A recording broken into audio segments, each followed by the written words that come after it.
बिस्मिल्लाहिर्रहमानिर्रहीम। अल्लाह के नाम से शुरू जो बड़ा मेहरबान बड़ा रहम वाला है। अस्सलामु अलैकुम व्यूअर्स, कैसे हैं आप लोग? ठीक है, खैरियत से? हंसते रहें, मुस्कुराते रहें, खुश रहें, अल्लाह ताला का शुक्र अदा करते रहें। आज आप लोगों के लिए हम बना रहे हैं चाट मसाला। रमज़ान की मुनासबत से बहुत ही ईजी तरीके से बना रहे हैं और ये बहुत ईजी होगा। आप बना के रख लें, पूरे रमज़ान में आपको परेशानी नहीं होगी। दही बल्लों के लिए इस्तेमाल करें, दही फुल्कियों के लिए इस्तेमाल करें, फ्रूट चाट के लिए बहुत ही ज़बरदस्त रहता है। इसके लिए ये देखें, मैंने आधा पाव के करीब ये साबुत बड़ी मिर्चें हैं, लाल मिर्ची ली। आप इसकी जगह छोटी वाली गोल मिर्ची भी ले सकते हैं अगर आपके पास बड़ी वाली साबुत लाल मिर्चें नहीं है। 8 चम्मच ये मैंने सफ़ेद ज़ीरा लिया है, 6 चम्मच मैंने अजवाइन ली है और ये देखिए इस तरह की होती है सौंठ, ये मैंने सौंठ ली है। ये काला नमक लिया है मैंने थोड़ा सा और सफ़ेद नमक लिया है। तो बिस्मिल्लाह करते हैं, शुरू करते हैं। आपको बताते हैं कि हम किस तरह बना रहे हैं ये चाट मसाला।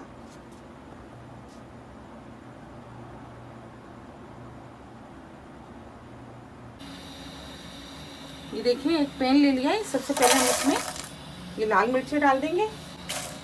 इसको धीमी आंच पे हम हल्का सा सेकेंगे।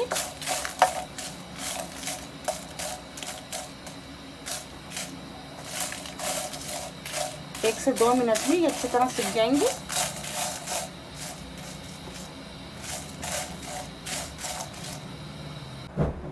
ये देखिए हल्की सी सिक गई है। अब ये सफ़ेद जीरा डाल देंगे,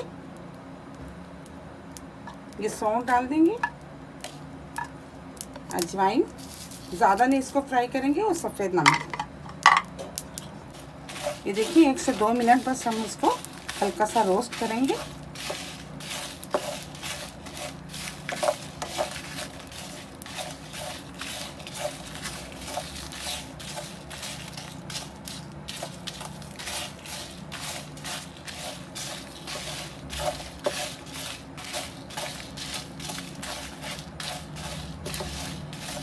इसको ठंडा करके हम पीस लेते हैं और ज़्यादा इसको बारीक नहीं पीसेंगे, दरदरा सा इसको पीसेंगे हम लोग।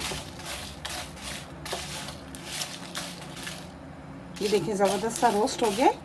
अब गैस को ऑफ कर देते हैं और इसको पीस लेते हैं। ये देखिए हमने इसको पीस लिया है। ये देखिए कितना ज़बरदस्त सा, और उसको ज़रा हमने दरदरा सा पीसा है, ज़्यादा बारीक नहीं। ये दही बल्लों में, दही फुल्कियों में, फ्रूट चाट में और ये छोले की चाट बनाते हैं उसमें बहुत ज़बरदस्त रहेगा। ये आप रमज़ान से पहले बना के रख लें और ये पूरे आराम से आपका चलेगा, जिस तरह आप चाहती हैं, जितने तरीके से इस्तेमाल करना चाहती हैं। तो आप इसको ज़रूर ट्राई कीजिएगा। मेरी रेसिपी आपको पसंद आती है तो प्लीज़ आप इसको लाइक क्या करें, शेयर क्या करें अपने दोस्तों के साथ, सब्सक्राइब ज़रूर क्या करें। बहुत सारी दुआएँ आपके लिए। अल्लाह ताला हम सब का दस्तरखान जहाँ भर की नेमतों से हरा भरा रखे। अपना बहुत ख्याल रखिएगा। इसी दुआ के साथ कि मिलेंगे एक नई रेसिपी के साथ। अल्लाह हाफिज़।